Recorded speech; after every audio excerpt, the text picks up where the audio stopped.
What's up, everybody? This is Carmine Davis, and you are watching and listening to the Carmine Davis Show. What the fuck is up, bitch? Okay, so listen. Okay, I gotta wrap the show as usual. I'm trying to give it to you guys really, really fast. A lot going on. It's the holidays. Shooting a lot of holiday content for a few brands. Hopefully, they'll approve. Pray for me. Keep me up in spirits. But before we do any of that, make sure you guys subscribe, rate, and review this podcast. I don't do it for my health, okay? Let's keep the ratings going higher. See a lot of love from my TikTok girls. If you're new from TikTok, hello there. If you're new from Instagram and all that, the show is kind of visually getting better. On the visual side, on the YouTube and all that. So I'm really thankful for that. But let's get into the show. Okay. Let's start it. Okay. According to lovebscott.com, Charlamagne the God addresses future of the Breakfast Club amid DJ Envy legal drama. Charlamagne the God says he wants the Breakfast Club to usher in new talent. During a recent appearance on the Rap Radar podcast, Charlamagne was asked whether he'd carry on the torch for the hit show, and the event his co-host was removed due to his legal issues. I think you kind of have to, right? He began, you know what I mean? Because I think the Breakfast Club is bigger than any of us as individuals. I've always felt like that. My mom, what I always wanted for the Breakfast Club was new talent constantly coming in and is part of this.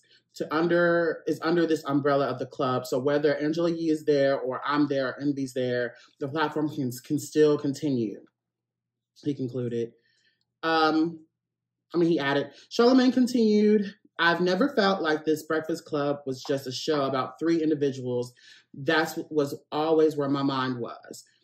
Citing the Tom Joyner Morning Show, Elvis Duran, and The Morning Show, and others, the longstanding radio host went to explain that in order to achieve longevity in this game, those kind of changes are needed. He added that fans have yet to experience that concept because the popular syndicated iHeartRadio show has become the first with a long enough run to require that. Over the course of the last few weeks, DJ Envy has been linked to a scandal involving his former business partner and alleged real estate scammer, Cesar Pena, who was recently arrested for wire fraud. As the details surrounding the ordeal began making the rounds online last month, clips of Envy talking about its validity started surfacing on social media. One clip in particular took cyberspace by storm as it showed the radio personality admitting to being warned against the undertaking in its earliest stages. Woo, hold on. Let me take my jacket off, okay? Let's adjust, honey. This is my show. I'm going to adjust. It's a little hot, and I'm trying to give you a look. If you can't see, I'm trying to give a look, but it's giving overdressed and it's hot. Okay, hold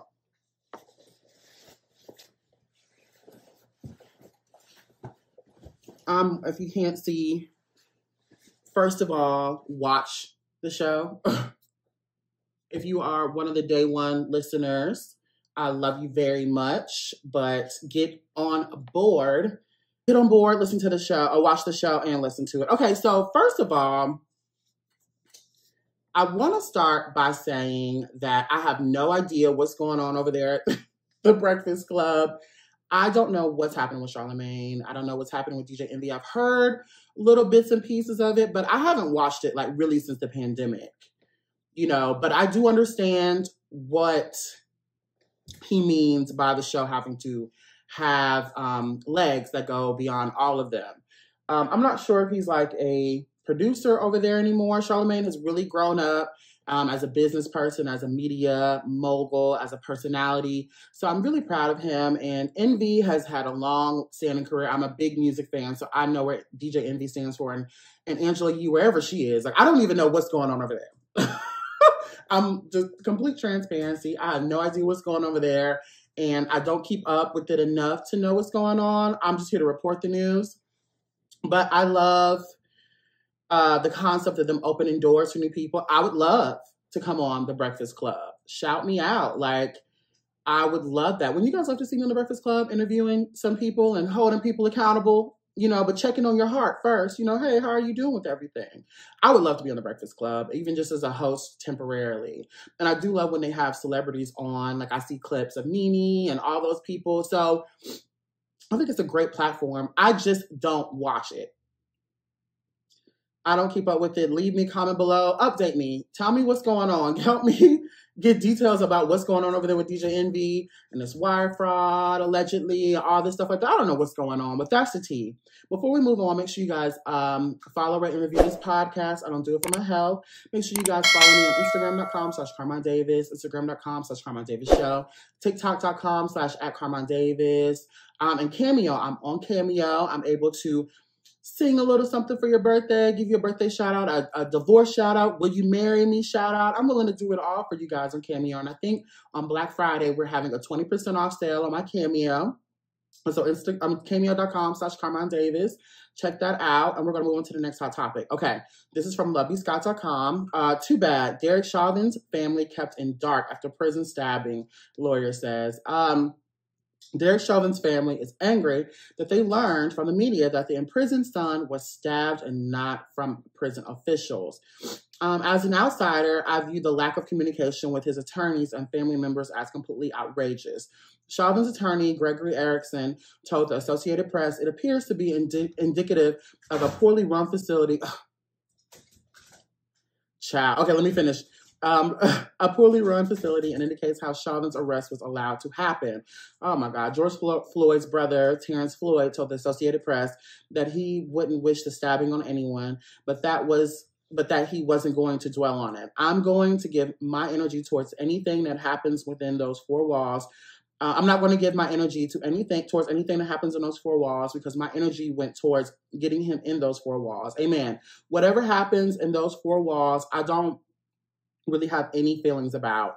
TMZ added Carolyn Paulenti, the mother of the cop who murdered George Floyd, told Alpha News, how the hell do these news agencies know?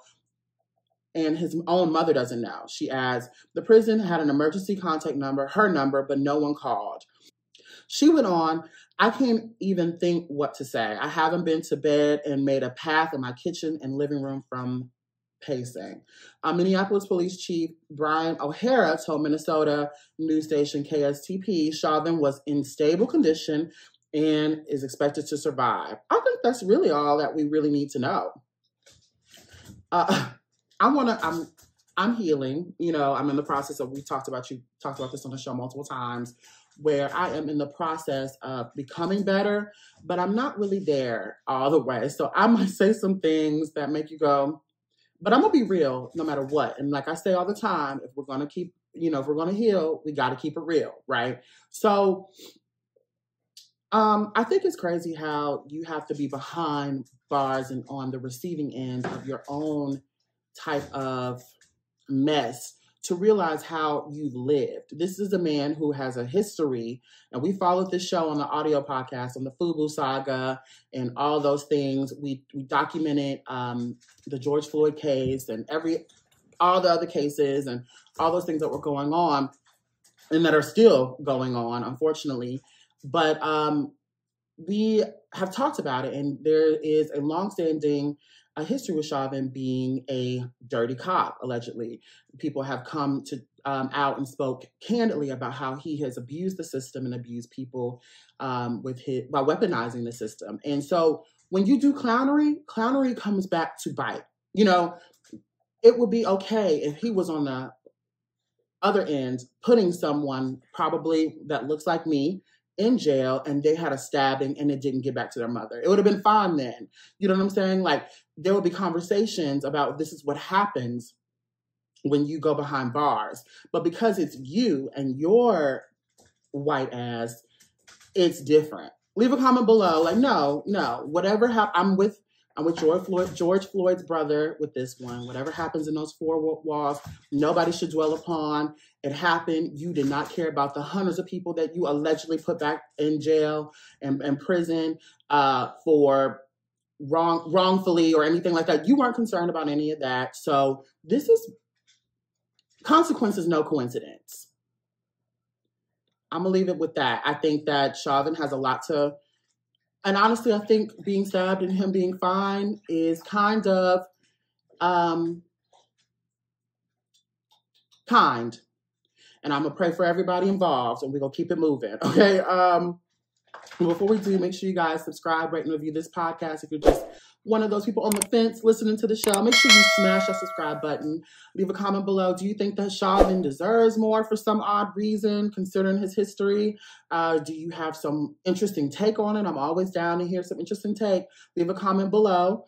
And we're going to move on to the last hot topic from LovelySkies.com. Jamie Lynn Spears breaks silence on relationship with Britney on I'm a Celebrity. I love my sister. Jamie Lynn Spears has spoken out about the current state of her relationship with her sister, Britney Spears. While talking to TV presenter Fred Sirix on Saturday's episode of the UK-based reality TV show I'm a Celebrity, Get Me Out of Here, the 32-year-old actress opened up about growing up alongside the pop superstar and commented on how she feels about Britney today. Sirius 51 brought up the topic by asking Jamie Lynn to recall the memories of Britney's infamous kiss with Madonna on the 2003 MTV VMAs and explained how it came to be. They just did it. I was at home watching like, oh, okay, this will be fun tomorrow at school. Can't wait, she added. Jamie Lynn then spoke about looking up to her sister from a young age. Anything my sister did, I always thought was the best, she explained. When it came to my sister, even if I felt anything, if anyone said anything, I was ready to go. I was like, don't talk about my sister, she's the best. She added of Britney and Madonna's iconic VMA performance, which also featured Christina Aguilera and Missy Elliott. And so literally I just thought, and by the way, in today's world, it would mean nothing, but it was the iconic moment that they went with, and it happened, and it's what they did. Thinking back to the performance occurred, Jamie Lynn said her mother's, Lynn's reaction, my mom was like, it's artistic, she's expressing herself.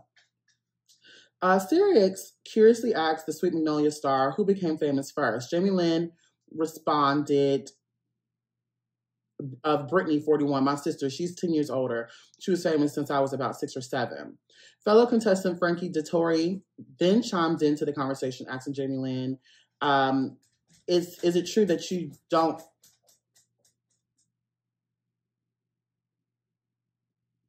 Dogs, I'm sorry. Fellow contestant Frankie Dettori then chimed into the conversation, asking Jamie Lynn, is it true you don't get on with Britney now? She simply replied, I love my sister. For season 23 of this series, the mom of two, one of the biggest controversies in Jamie Lynn's life is her strained relationship with her older sister. Despite the nearly 10-year age gap, Britney and Jamie Lynn, who recently competed on Dancing with the Stars, shared a close bond while growing up in their hometown of Kentland, Louisiana. Throughout most of their lives and careers, Britney and Jamie Lynn supported each other and worked on projects together, including Britney's film debut Crossroads and Zoe 101. But in recent years, as Britney's 13-year conservatorship came to an end, their relationship became strained, and the two publicly feuded over the release of Jamie Lynn's memoir, Things I Should Have Said, Family, Fame, and Figuring It Out in January 2022. I love and support my sister, and I always will.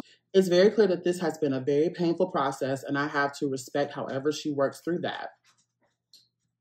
Jamie Lynn told People at the time, 2 months after Britney Spears' conservatorship ended. This is a complicated situation and gets to a certain point where you can't help someone who doesn't want you to. Meanwhile, in her bombshell memoir, The Woman in Me, which was released in October and exclusively previewed by People, Britney has opened up about her troubled relationship. Jamie Lynn knew I was reaching out to her for help, and that she was dodging me. I felt like she should have taken my side, Britney shared about being held in a mental facility in 2018. The star also expresses her opinion that Jamie Lynn profited from her unhappiness. As I was fighting the conservatorship and receiving a lot of press attention, she was writing a book, capitalizing on it. She rushed out salacious stories about me, many of them hurtful and outrageous, Britney shared in the memoir. However, Britney also writes of her hopes that her relationship with Jamie Lynn is salvageable. She will always be my sister, and I love her and her beautiful family. I'm working to feel more compassion than anger towards her and everyone who I feel has wronged me, she said. Wow. So, two things, right? Jamie is always, she doesn't have any. I don't think she really has much to say about Britney. You know what I mean? Like, she gave her a career, whether she wants to admit it or not. Jamie Lynn Spears. Come on, Jamie Lynn Spears. Like, she's been married and all that. She never dropped that Spears name because it comes with weight because of what her sister was, right? So we have to deal with a little reality to that. But I do feel like maybe in Jamie Lynn's mind that if she does not speak up for her accolades and the things that she does, she can't deal and cope with the fact that there was nepotism involved with her ascension to fame. So I think that there's a lot of mental blocks and reality and delusion coming from Jamie Lynn. Nobody would have bought your book, or nobody would have watched Zoe 101 without the attachment to Britney. You were on Crossroads because of the attachment to Britney. Like, right now, you're on I Am a Celebrity, Get Me Out of Here because of Britney, right? Britney was nothing. She became nothing because of your assets to her career. Nothing. Britney Spears, the icon, would have still been whether she pivoted you or not, right? So there's that going on, and there's constant, this is her having nothing real negative to say, and it seems like a very PR answer is proof that she needs Britney more than Britney needs her. She can't come up and be like, I don't fuck with that girl. She knows that we would attack her. You know what I mean? So her best thing to do is keep it PC, keep it cute, or put it on mute. I love my sister, all these things. I do believe the love is there. I've seen that video of her attacking that security guard when, you know, or whoever that was coming at Britney. I do believe that there is a sister bond there. Okay, they're Southern girls through and through. You know what I'm saying? But I do think when Britney was down and her most vulnerable, I do feel like even if there were people in her ear, Jamie Lynn's ear, I do believe that there was a sentiment of, let me capitalize off of this. Leave a comment below. Let me know what you guys think. And number 2, I'm proud of Britney for coping and dealing with what happened to her and being honest about her recollection, her journey through the process. I've done the same thing here on my show, the after show, Carmine Davis Now at patreon.com. You hold your loved ones accountable for what happened to you. And this is how I feel despite your response, despite what you might have felt. This is what's going on in my life. This is what I have dealing with. And I'm going to focus on this, and I hope you do the same. I'm learning to be compassionate for you, but this was the reality that I remember.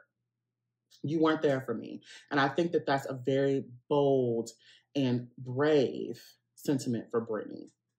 So again, leave a comment below if you agree, you disagree.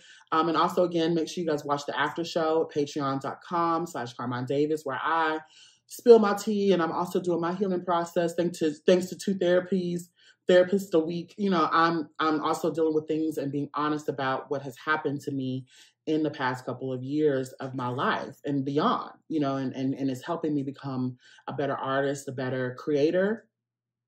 And I'm glad that you guys are witnessing it. And I love you all. That is the show. Make sure you guys subscribe, and make sure you guys keep streaming. I know what Boys Like the Remixes on Spotify, Apple Music, or wherever you stream your music. It's out right now.